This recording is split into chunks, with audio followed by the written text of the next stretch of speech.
'Twas grace that taught my heart to fear, and grace my fears relieved. How precious did that grace appear the hour I first believed. The Lord had promised good to me. His word my hope secures. He will my shield and portion be, as long as life endures.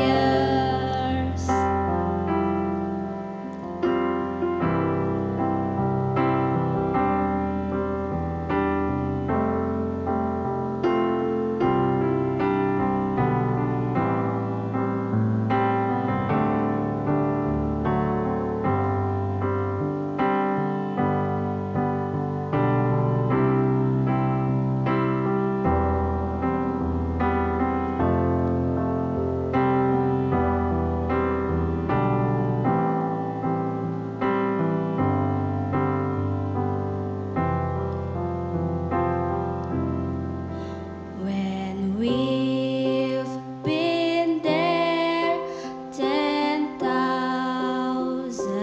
years, bright shining as the sun,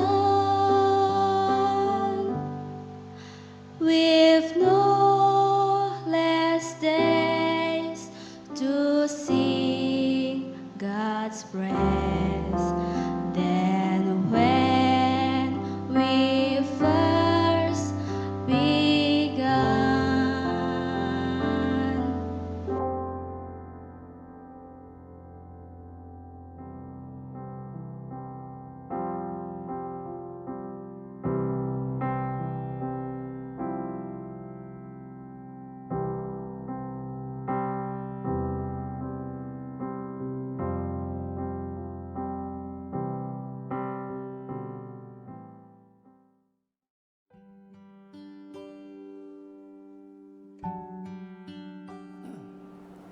Shalom, selamat hari Sabat dan selamat datang ke siri video KKR online ini. Terima kasih kepada kita semua karena sudah setia menonton siri video ini dari hari pertama, dari hari Isnin yang lepas sampailah ke hari Sabat, hari ataupun pelajaran yang terakhir pada kali ini. Nah, pertama-tama saya mau mengucapkan terima kasih sekali lagi kepada Lembaga Gereja SD Tambeluran karena sudah meluluskan ide ini dan memperbolehkan hal ini sehingga program online ini dapat dilakukan pada kali ini. Terima kasih juga kepada semua belia-belia yang sudah terlibat di dalam membantu untuk menyumbangkan tenaga dan usaha untuk mempersiapkan lagu-lagu istimewa di permulaan video-video pelajaran sepanjang minggu ini. Sekali lagi terima kasih kepada kamu semua yang sudah terlibat. Sebelum kita teruskan, mari kita berdoa. Bapa di surga, pada pagi Sabat ini kami undang Tuhan untuk bersama-sama dengan kami sementara kami belajar firman Tuhan di dalam siri ini. Bantu kami untuk mengerti apa yang kami akan belajar pada hari ini. Dalam nama Yesus kami sudah berdoa. Amin. Nah, topik terakhir ataupun pelajaran terakhir yang kita akan belajar pada Sabat kali ini adalah, adakah dosa yang tidak boleh diampuni? Nah, adakah dosa yang sedemikian rupa yang Tuhan tidak akan ampuni? Saya mulakan pelajaran pada pagi Sabat ini dengan sebuah cerita tentang satu KKR yang diadakan di sebuah gereja di negara Amerika. Pada malam yang pertama, apabila si pendeta yang berbicara hampir selesai menyampaikan pelajaran yang dia sudah sediakan, dia terlihat ada sepasang suami istri yang bergegas keluar dari bangunan gereja itu untuk pulang ke rumah. Nah, Pendeta ini heran kenapa pasangan ini terburu-buru pulang walau pelajarannya belum lagi selesai. Nah, pada keesokan harinya, sementara pendeta ini berbicara, dia sudah boleh mengenali pasangan itu dan dia sadar yang pasangan ini sekarang pada malam yang kedua sudah mulai duduk di barisan bangku pertengahan di dalam gereja itu. Pada malam yang ketiga, pasangan ini duduk di bangku yang paling hadapan di dalam gereja itu. Pada malam yang ketiga itu, pendeta membuat panggilan dan pasangan suami istri ini merespon kepada panggilan pendeta itu. Apabila perkumpulan pada malam itu selesai, lelaki ini, si suami tadi, datang kepada pendeta dan bertanyakan soal ini. Dia katakan, "Pastor, bolehkah Tuhan mengampuni semua dosa-dosa saya?" Pastor katakan, "Ya, pasti Tuhan boleh mengampuni segala dosa-dosa saudara." Nah, lelaki ini katakan, dia bilang, "Tapi pastor, kamu belum kenal siapa saya. Bagaimana kamu boleh begitu pasti yang Tuhan akan mengampuni semua dosa-dosa saya?" Pendeta katakan, "Ya benar saudara, saya memang tidak kenal siapa kamu. Tapi Tuhan kenal siapa kamu dan Dia boleh mengampuni kamu." Nah, kemudian mereka duduk dan meneruskan perbualan mereka. Laki ini katakan, "Pastor, kamu tahu saya sudah membunuh lebih dari 3.000 orang. Masihkah Tuhan boleh mengampuni saya ini yang membunuh begitu ramai orang?" Dia teruskan bercerita dan mengatakan bahwa lelaki ini, bahwa dia membesar di dalam keluarga yang tidak mengenal Tuhan, yang tidak percaya akan wujudnya Tuhan.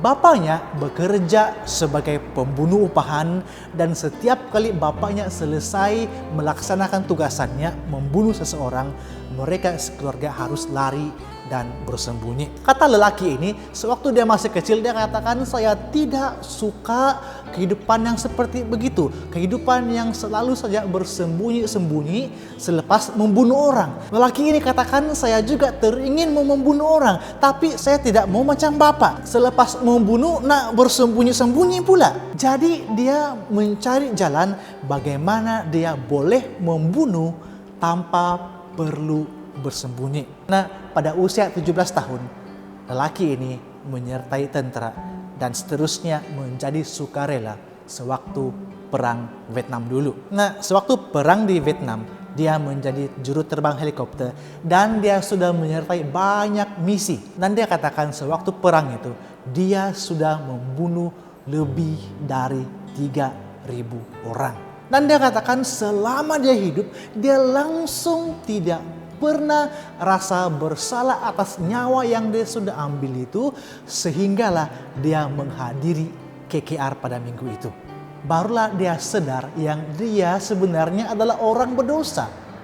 Pendeta kemudiannya membacakan firman Tuhan yang terdapat di dalam 1 Yohanes pasal 1 ayat 9 yang mengatakan, "Jika kita mengaku dosa kita, maka Ia adalah setia dan adil sehingga Ia akan mengampuni segala dosa kita dan menyucikan kita dari segala kejahatan." Setelah pendeta selesai membaca ayat ini, lelaki ini bertanya, "Pastor, betulkah begitu? Betulkah Tuhan akan mengampuni segala dosa-dosa saya?" Pendeta katakan, "Saudara, ini benar sebab Tuhan sendiri yang berbicara di dalam buku ini." Lalu lelaki ini bertanya, "Jadi pastor, apa yang saya perlu lakukan?" Pendeta katakan, "Mari kita berdoa." Mereka langsung berlutut dan berdoa bersama pada malam itu. Firman Tuhan dalam Matius pasal 12 ayat 31 dan 32 mengatakan, "Sebab itu aku berkata kepadamu, segala dosa dan hujat manusia akan diampuni, tetapi hujat terhadap Roh Kudus tidak akan diampuni. Apabila seorang mengucapkan sesuatu menentang anak manusia, menentang Yesus, ia akan diampuni. Tetapi jika ia menentang Roh Kudus, ia tidak akan diampuni. Di dunia ini tidak, dan di dunia yang akan datang pun tidak." Nah, apa maksudnya dengan dosa yang tidak boleh diampuni ini? Apa dosa yang tidak boleh diampuni itu? Nah, dosa yang tidak boleh diampuni itu bukanlah dosa membunuh. Nah, saya tidak bermaksud ya silakan membunuh ya, tapi kita lihat apa yang firman Tuhan katakan. Firman Tuhan dalam Keluaran pasal 2 ayat 11 mengatakan, pada waktu itu ketika Musa telah dewasa, ia keluar mendapatkan saudara-saudaranya untuk melihat kerja paksa mereka. Lalu dilihatnya adalah seorang Mesir memukul seorang Ibrani, seorang dari saudara-saudaranya itu. Nah, kita tahu kisah ini kan, Musa membunuh orang Mesir itu. Adakah Musa diampuni karena membunuh pada waktu itu? Seterusnya, firman Tuhan dalam Kisah Para Rasul pasal 26 ayat 10 dan 11 mengatakan, hal itu kulakukan juga di Yerusalem. Aku bukan saja telah memasukkan banyak orang kudus ke dalam penjara setelah aku memperoleh kuasa dari imam-imam kepala, tetapi aku juga setuju jika mereka dihukum mati. Dalam rumah-rumah ibadat, aku sering menyiksa mereka dan memaksanya untuk menyangkal imannya. Nah, Paulus mengiyakan kematian orang Kristen. Adakah Paulus diampuni? Adakah Musa dan Paulus diampuni atas dosa membunuh? Ya, mereka diampuni. Nah, dosa yang tidak boleh diampuni itu bukanlah dosa berzina. Nah, saya bukan bilang ya silakan berzina ya, tapi mari kita belajar apa yang firman Tuhan katakan. Firman Tuhan dalam 2 Samuel pasal 12 ayat 9 mengatakan, mengapa engkau menghina Tuhan dengan melakukan apa yang jahat di matanya? Uria orang Het itu kau biarkan ditewaskan dengan pedang. Ini adalah kata-kata teguran dari Nathan kepada Raja Daud yang sudah berzina dengan Batseba. Adakah Tuhan mengampuni dosa berzina yang Raja Daud sudah lakukan? Iya, Tuhan mengampuni Daud, bahkan Tuhan begitu mengasihi Daud. Jadi apa maksudnya menghujat Roh Kudus? Bagaimana kita boleh menghujat Roh Kudus dan bagaimana kita boleh berdosa terhadap Roh Kudus? Kita perhatikan ini ya. Firman Tuhan dalam buku Kisah Para Rasul pasal 7 ayat yang ke-51 mengatakan, hai orang-orang yang keras kepala dan yang tidak bersunat hati dan telinga, kamu selalu menentang Roh Kudus sama seperti nenek moyangmu, demikian juga kamu. Nah, firman Tuhan katakan kita boleh menentang Roh Kudus, berdosa terhadap Roh Kudus apabila kita tidak mau berubah dari tradisi dan kebiasaan-kebiasaan kita. Nah, apabila ada tradisi dan kebiasaan-kebiasaan yang tidak baik, dan apabila Roh Kudus Tuhan menegur, menyuruh kita untuk berubah dan meninggalkan kebiasaan-kebiasaan itu, tetapi kita tidak mau berubah oleh karena kita lebih pentingkan, lebih utamakan tradisi dan kebiasaan kita itu, kita sudah menentang dan berdosa terhadap Roh Kudus. Karena kebiasaan dan tradisi itu sudah menjadi lebih penting dari Tuhan sendiri. Cara yang kedua, firman Tuhan dalam Ibrani pasal 3 ayat 7 dan 8 mengatakan, sebab itu seperti yang dikatakan Roh Kudus, pada hari ini jika kamu mendengar suaranya, janganlah keraskan hatimu seperti dalam kegeraman pada waktu pencobaan di padang gurun. Firman Tuhan katakan cara kedua tentang bagaimana kita boleh berdosa dan menentang Roh Kudus adalah apabila kita mengeraskan hati kita terhadap bisikan dan pimpinan Roh Kudus dari Tuhan yang Tuhan sudah berikan kepada kita. Cara yang ketiga, firman Tuhan katakan dalam Kisah Para Rasul pasal 5 ayat 3 seperti ini. Tetapi Petrus berkata, Ananias, mengapa hatimu dikuasai iblis? Mengapa engkau mendustai Roh Kudus dan menahan sebahagian dari hasil penjualan tanah itu? Nah, cara ketiga tentang bagaimana kita boleh mendukai, kita menentang, kita berdosa terhadap Roh Kudus ialah apabila kita coba untuk menutupi kesalahan yang kita sudah lakukan. Apabila kita mencoba untuk menutupi kesalahan setelah mengetahui yang Tuhan tidak senang hati dengan kesalahan yang kita sudah lakukan itu. Tuhan melalui Roh Kudus menegur kesalahan yang kita sudah lakukan. Tapi kita mencoba untuk menutupi dan tidak mau mengakui kesalahan itu. Nah, firman Tuhan dalam Efesus pasal 4 ayat 30 mengatakan, dan janganlah kamu mendukakan Roh Kudus Allah yang telah memeteraikan kamu menjelang hari penyelamatan. Maksudnya, apabila kita menolak Roh Kudus Tuhan, kita sebenarnya sudah mendukakan Roh Tuhan. Hati-hati dalam hal ini. Jangan menjadi seperti kebiasaan sesetengah orang yang suka untuk memasang alarm di telepon mereka sebelum masuk tidur. Dengan harapan apabila alarm itu berbunyi pada esok pagi, dia akan bangun. Nah, ada orang yang buat macam begini ya. Pada pagi-pagi nanti apabila penggerak itu berbunyi, apabila alarm itu berbunyi di telepon, apa yang dia buat? Bukan segera bangun, tapi kasih snooze dulu dengan harapan nanti 5 menit kemudian, 10 menit kemudian apabila itu penggerak itu alarm bunyi balik, baru bangun. Apa yang berlaku selalunya adalah sepatutnya bangun pukul 7.30 pagi, tapi terbangun pula pukul 8.30 pagi pula nanti. Bahayanya apabila kita juga kasih snooze lagi balik, Roh Kudus Tuhan yang datang berbisik dalam hati kita. Risikonya adalah lama-kelamaan kita tidak lagi dapat mendengarkan suara Tuhan itu. Kenapa? Karena sudah terbiasa. Tuhan berbisik dan berbisik, ditolak dan ditolak. Lama-kelamaan itu akan menjadi terbiasa dan lama-kelamaan suara Tuhan itu tidak lagi kedengaran. Itulah yang dinamakan sebagai menghujat Roh Tuhan. Penolakan sepenuhnya terhadap Roh Tuhan. Sehingga apabila Roh Tuhan berbisik di dalam diri kita, Roh Tuhan tidak kedengaran lagi dan Roh Tuhan itu langsung tidak dihiraukan lagi oleh hamba-hambanya. Itulah dosa menghujat Roh Kudus. Itulah dosa menolak Roh Kudus. Nah, firman Tuhan dalam Amsal pasal 28 ayat 13 mengatakan, siapa menyembunyikan pelanggarannya tidak akan beruntung, tetapi siapa mengakuinya dan meninggalkannya akan disayangi. Begitu juga halnya dengan dosa. Apabila Tuhan menyadarkan kita tentang dosa-dosa kita, itu sebenarnya bermaksud Tuhan mau berikan kemenangan atas dosa-dosa itu kepada kita.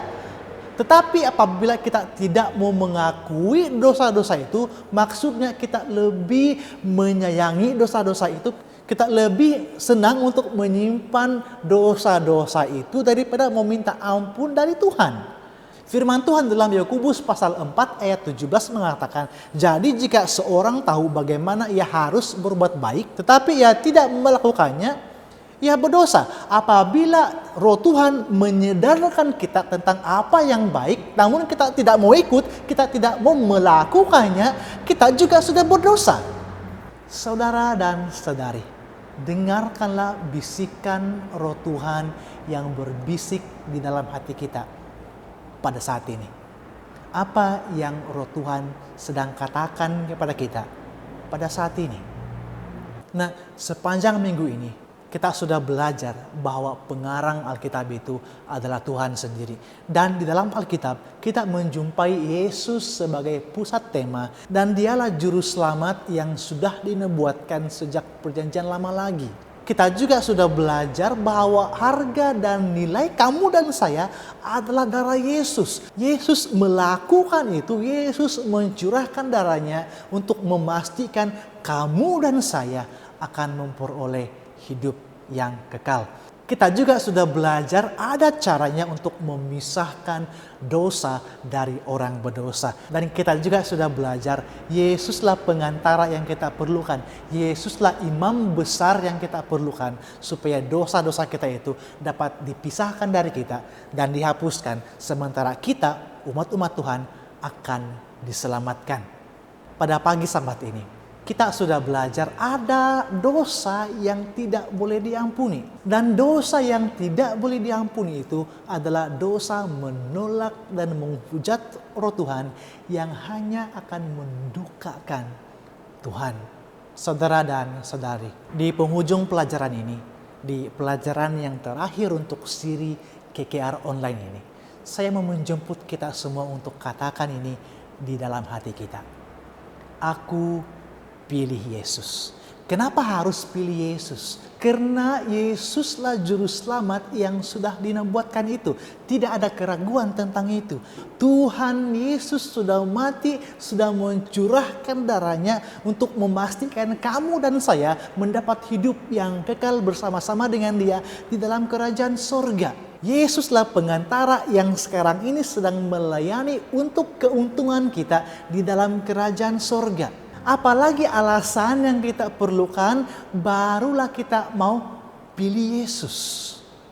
Saudara dan saudari, apakah yang Roh Kudus sedang bisikkan di dalam hati kita pada saat ini? Apakah yang Roh Kudus sedang katakan jauh di dalam lubuk hati kita pada saat ini? Dengarkanlah Roh Kudus. Jangan kita jatuh ke dalam dosa, menghujat dan menolak Roh Kudus. Apa yang Roh Kudus Tuhan sedang katakan kepada kita pada saat ini? Lakukanlah itu. Mari kita berdoa. Bapa di sorga, terima kasih karena sepanjang minggu ini Tuhan sudah bersama dengan kami. Terima kasih ya Tuhan karena pada pagi Sabat ini kami berkesempatan untuk mendengarkan pelajaran yang terakhir bagi siri KKR online ini. Bapa di sorga, kami mau pilih Yesus. Kiranya Tuhan memimpin kami, menguatkan kami, supaya dalam kehidupan kami sehari-harian hanya Yesus saja yang akan kami pilih walau apapun keadaan hidup kami. Dalam nama Yesus kami sudah berdoa. Amin.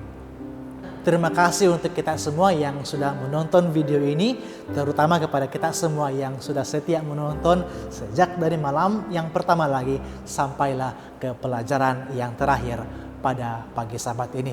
Terima kasih kepada kita semua. Saya begitu berharap yang kita akan berjumpa lagi di dalam siri renungan, siri pelajaran yang berikutnya di dalam saluran YouTube ini. Sampai jumpa lagi. Selamat hari Sabat dan Tuhan memberkati.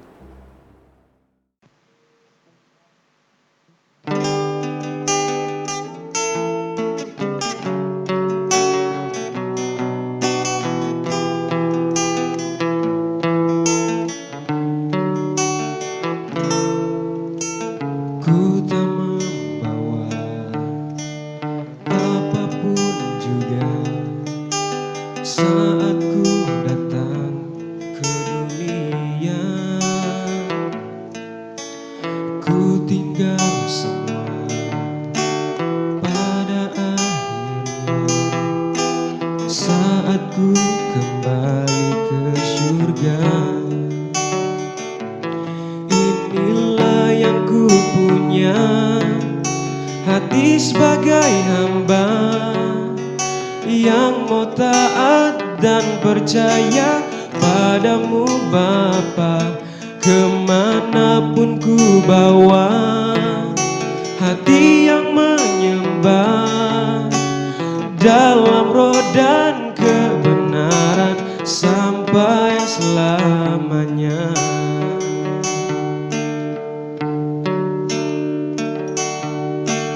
Ku tak membawa apapun juga saat ku datang ke dunia.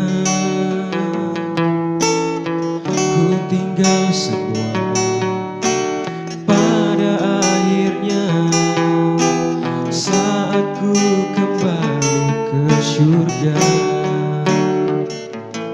Inilah yang ku punya, hati sebagai hamba yang mau taat dan setia padamu Bapa. Kemanapun ku bawa, hati yang menyembah dalam roh dan kebenaran sampai selamanya. Bagaimana ku membalas kasih-Mu? Segala yang ku punya itu milik-Mu, itu milik-Mu. Inilah yang ku punya, hati sebagai hamba yang mau taat dan percaya padamu Bapa. Kemanapun ku bawa, hati yang menyembah dalam roh dan kebenaran sampai selamanya.